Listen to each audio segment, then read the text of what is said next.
cuyo propósito de este encuentro y que no es necesario vernos después de tanto tiempo no encontrarnos, es poder conocernos.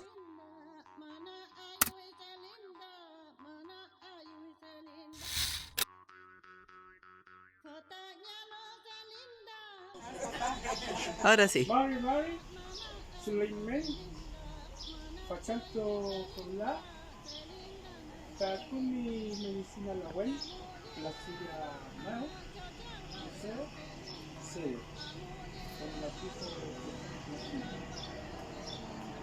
nuestra comunidad se llama la WPD, estamos ubicados en Rodolina. La web vive acá en Curón. Hace muchos años ya habíamos trabajado acá. Más de 10 años atrás, habíamos trabajado por 5 años. Ahí se interrumpió, pero nuevamente vamos a retomar. Y estamos haciendo un trabajo continuo, no va a parar esto. Bueno, estamos a sábado 15 de octubre, aquí en la sede, y bienvenido.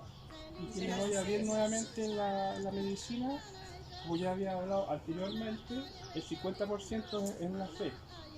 Y esa fe se reactiva con la estimulación de la espiritualidad de la Huentochefe junto con la hierba. Ambos pueden ayudarnos a controlar, a suavizar, a retirar enfermedades crónicas o de prevención, porque también es importante la prevención, ¿cierto?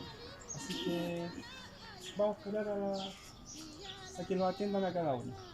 Soy Kai, Salto Bay. Gracias.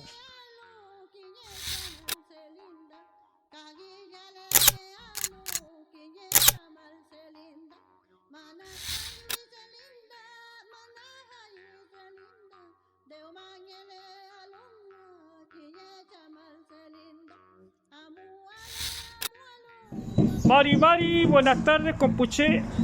Estamos nuevamente en el SECOF de Juan Pablo II.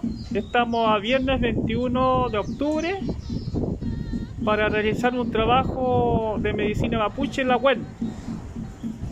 Acá están nuestros agentes de salud y los usuarios. Peucayal, muchas gracias.